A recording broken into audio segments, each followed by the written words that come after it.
So, to summarize, today we learned about the AI, the sustainable developments, wastewater treatment, about technical textiles, and also about the various inventions. So, we are eager to have an hands on experience on the new inventions in the upcoming GTTS events. Ladies and gentlemen, welcome to our technical knowledge session. We are the students of VJTI and we are going to present a session on indigenous development in the textile machinery sector. This event is brought to you by VJTI in the India ITME Society. We are here today to delve into the immense potential for innovation within the Indian textile machinery sector and explore the path forward in the research and development led by India's young textile technologists. It's an honor to represent VJTI on this platform, and I think VJTI is not just an institution that we know, it's an first institution for textile engineering in India, but it's a legacy. And VJTI has produced brilliant minds over a century, and India ITME Society in its 46th year, it's a powerhouse driving textile technology forward.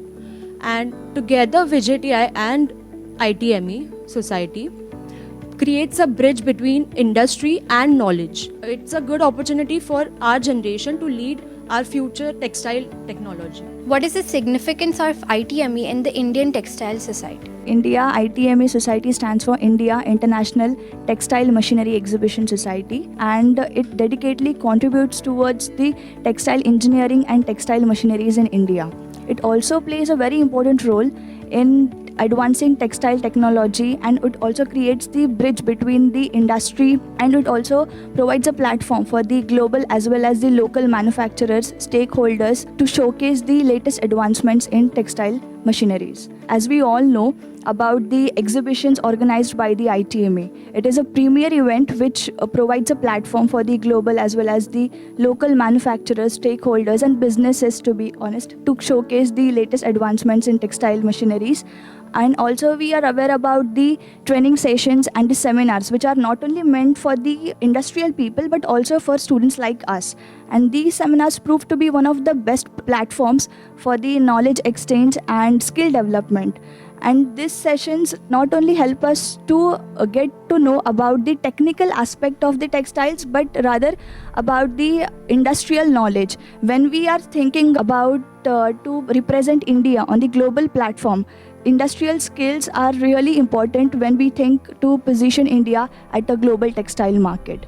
Overall, when we think about the adopting the automation or the advancements in textiles, we formulate the effectiveness, competitiveness of India in the global textile market. So, what is the role of automation and AI in the textile manufacturing process? Currently, we are living in an era of Industry 4.0. So we all know that this era is all about this automation, AI, IoT, then we have cyber security, big data, then also we have 3D printing, machine-to-machine transfer. So these all technologies are related to current industrial era. In Industry 5.0, that is in 5th generation of the the machineries, so the more focus would be on sustainability. If you're talking about the overall impact, so the first would be the smart manufacturing and Industry 4.0. We all guys are know like IoT.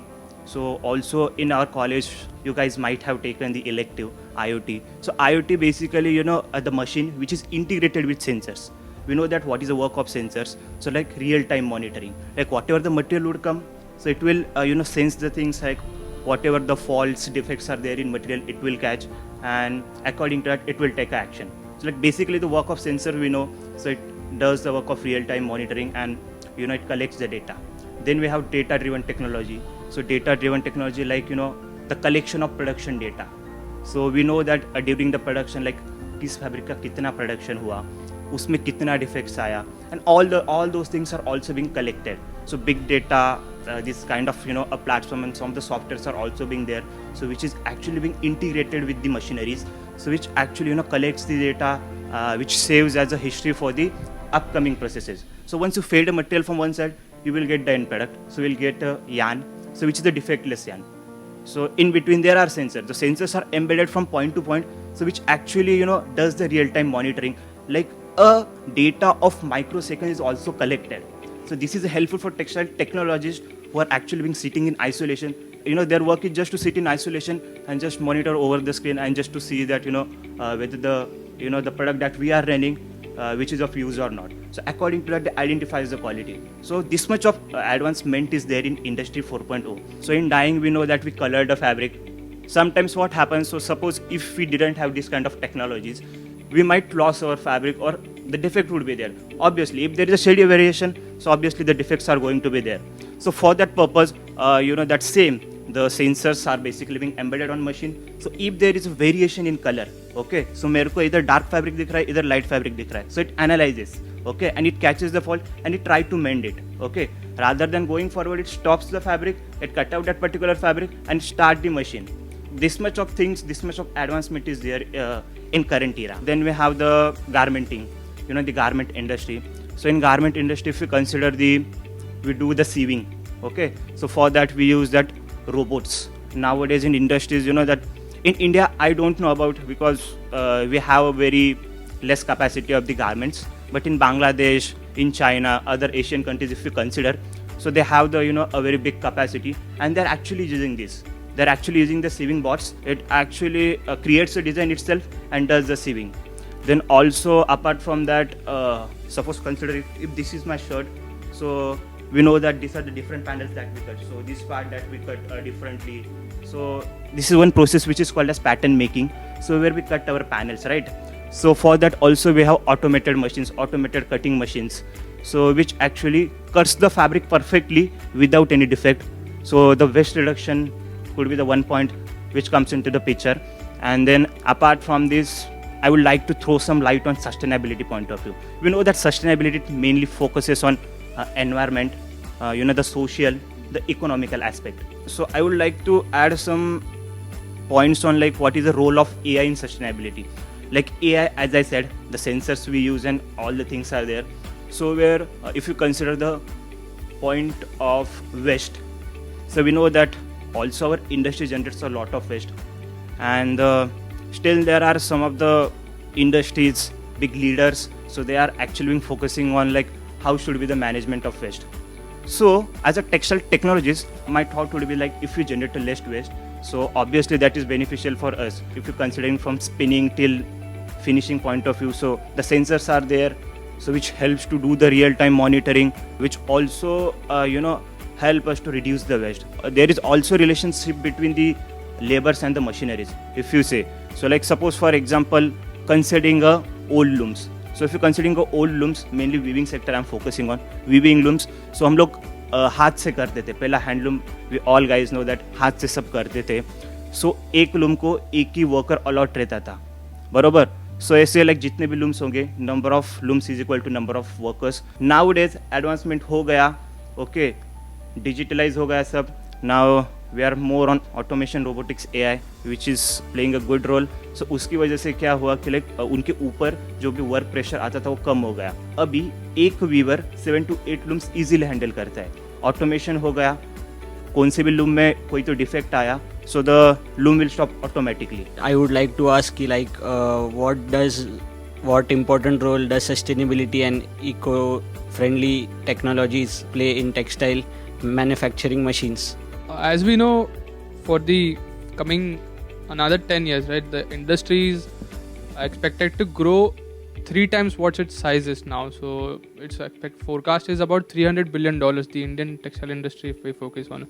There will be a lot of waste generation in terms of fabrics, in terms of chemical dye stuff waste, and then we've got later cutouts, what we normally call as chindis. So this has all the greater impact on the environmental base. We've got water filters and effluent treatment plants setups in the such processing house and the vertically integrated companies, right, of our country. So this all, their basic job is to cut down the dyes. They remove the dye stuffs from the water, and then again the COD is maintained and the water is filtered. Now we see is ZLD, which is zero liquid discharge.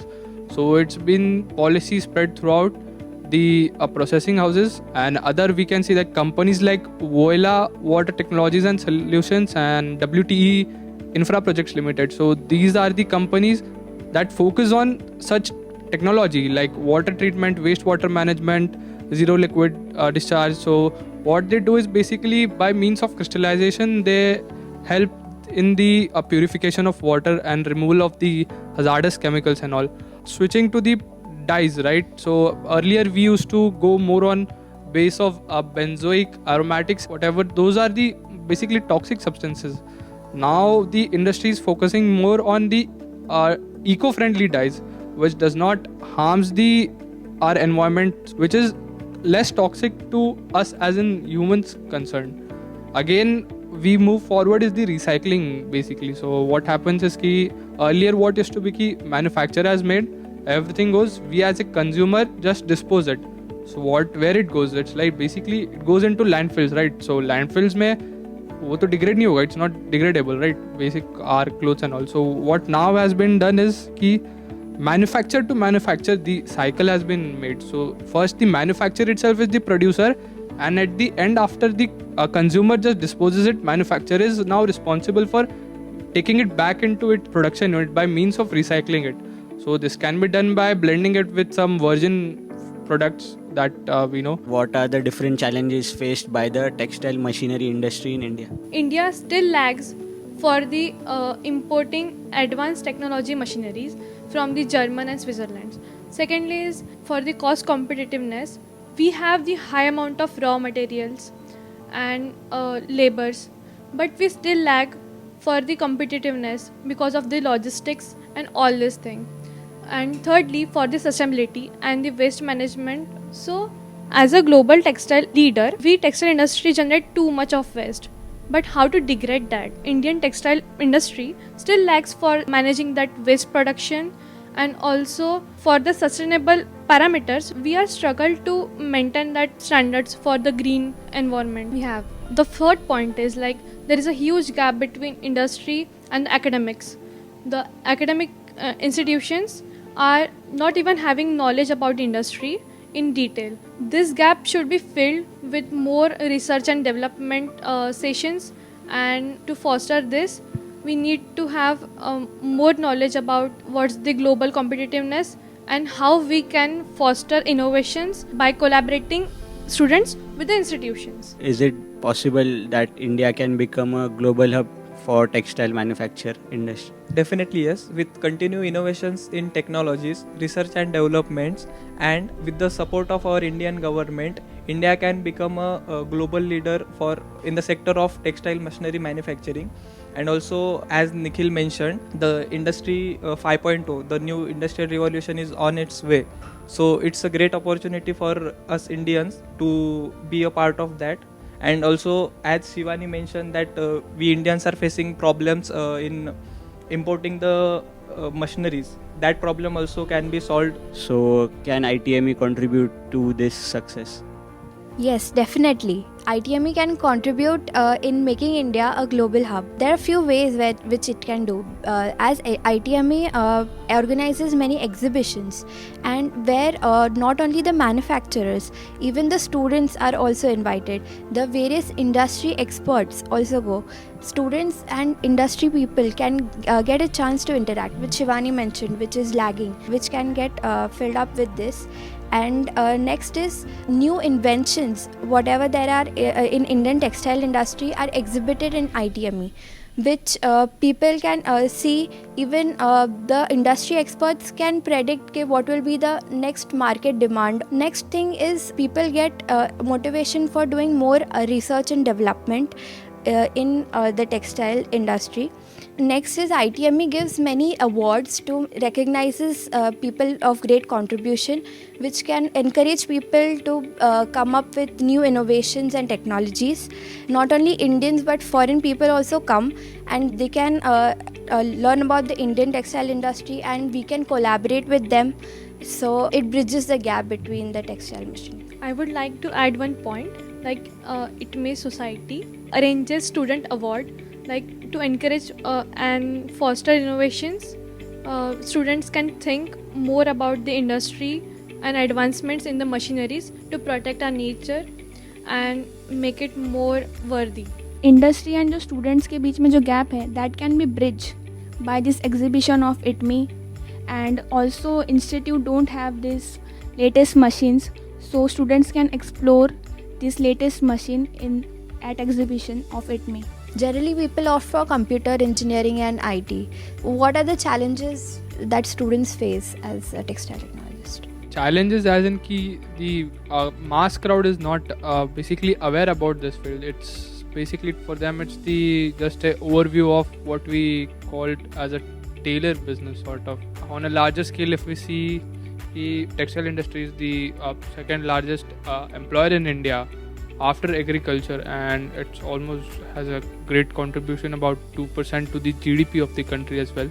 Though the industry being very scattered in terms of, I mean, it's not very organized, right? Majority of the businesses are MSME based businesses rather than a large conglomerate or a corporation sort of. So this is what I think is one of the major factor that lags for the students that comes up. And as we know, the industry is very based on the production and on-site operation based. So what I would conclude is basically lack of awareness regarding the industries. बहुत अजीब सा लगता है, it's outdated sort of, people feel it, but the industry is very good as it's just not apart from production. Now we can opt for fashion designing as well. So we've got great designers in our country like Sabyasachi and all, making India go on the global market very acclaimed, getting that inspiring the folk art into our fabrics as well. So that is what is contributed. So we need more of people of our age and young entrepreneurs. Maybe they can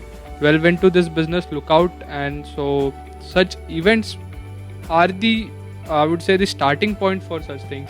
So wherein if until unless it's not explored, right, you do not know much about it. So that is what I would like to say. Generally people know that textiles are only for clothes, but if you go into the engineering like mechanical engineering or any other engineering, so you will see that textile is also used in vehicles like the submarine incident, the Ocean Gate, which was made up of carbon fibers. Also the Chandrayaan 3 which we launched, so the rover was made up of glass and carbon fibers. So it also has a vast exposure. Yeah, so you mentioned about the technical textile. So that part comes in technical textile. We have 12 sectors in technical textiles.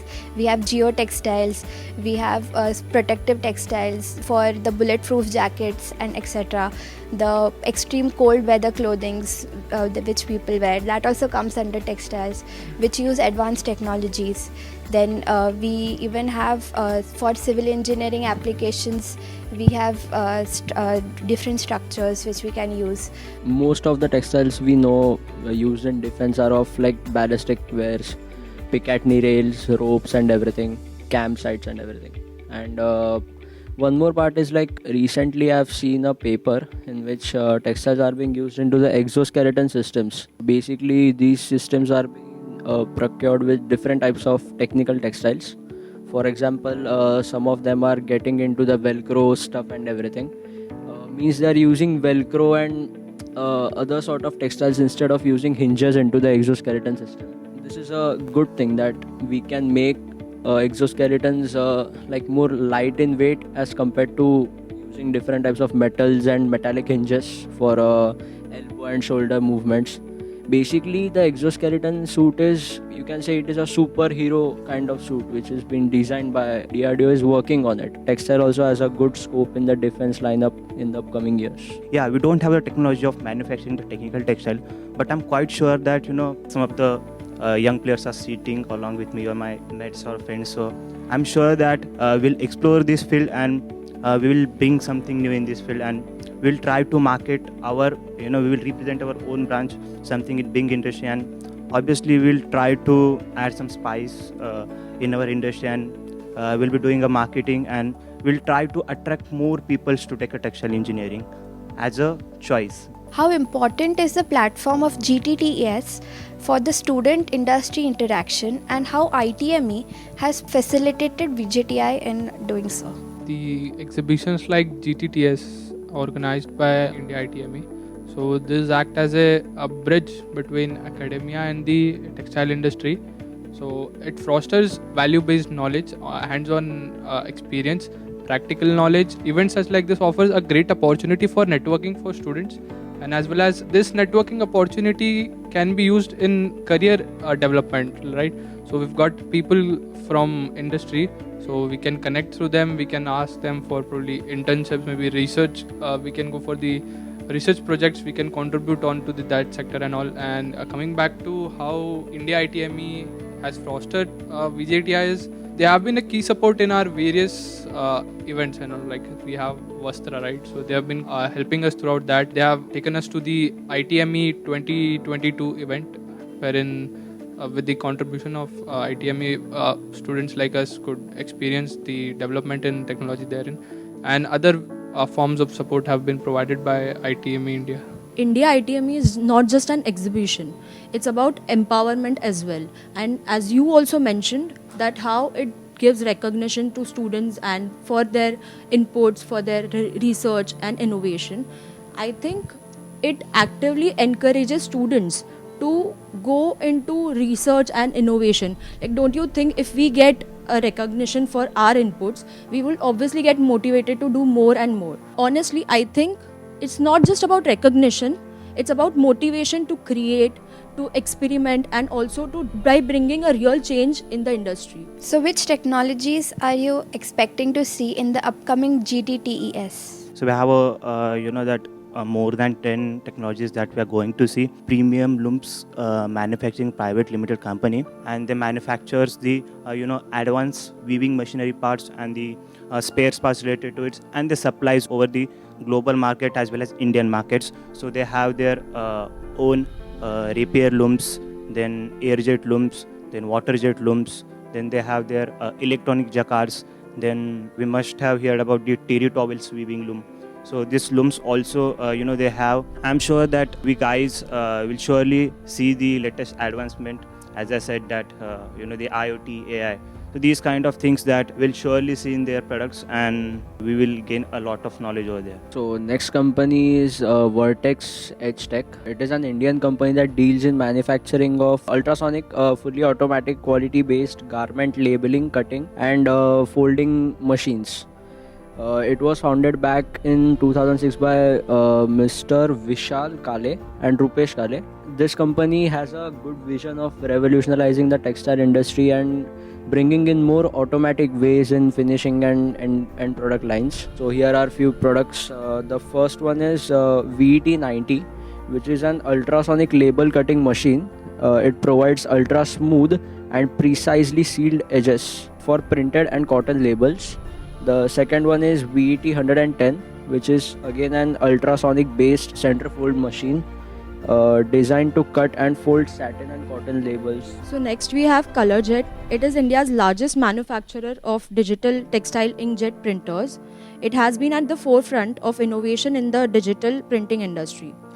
Their product lineup includes advanced machines like FabJet Pro, Earth Series, VastraJet K2, each designed to meet diverse printing needs with a focus on quality and sustainability.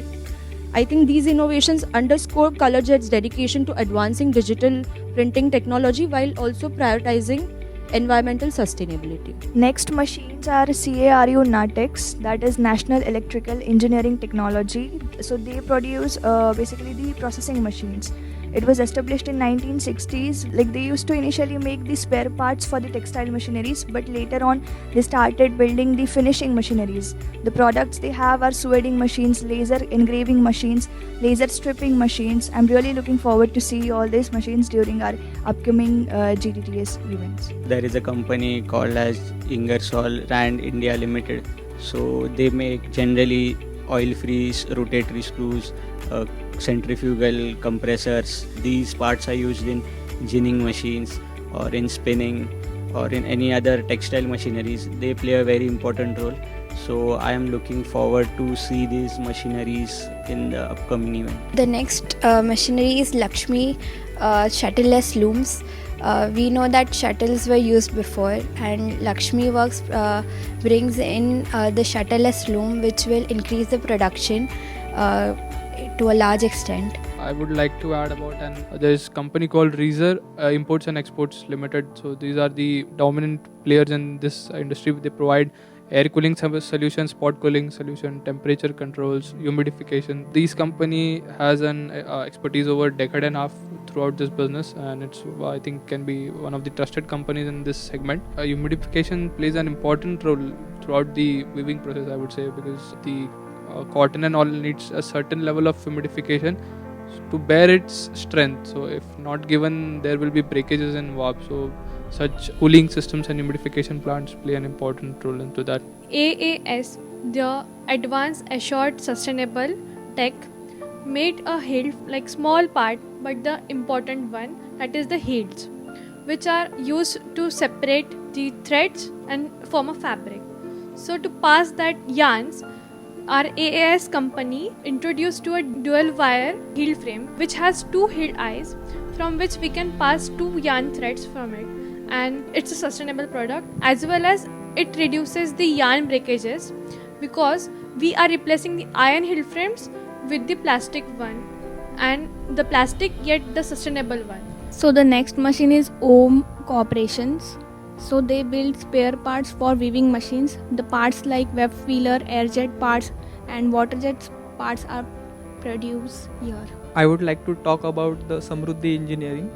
This company was established in year around 1995. They are majorly into manufacturing of spare parts of spinning machines. Basically, they manufacture COPs, burns, bobbins, etc. This company has received more than 45 prestigious awards for their research and development from Government of India. Also, they have their in-house manufacturing of COPs made up of steel and aluminium. They have their own full-time team for this kind of innovations. I am really excited to visit their stall in upcoming GTTS events. Thank you. Thank you all.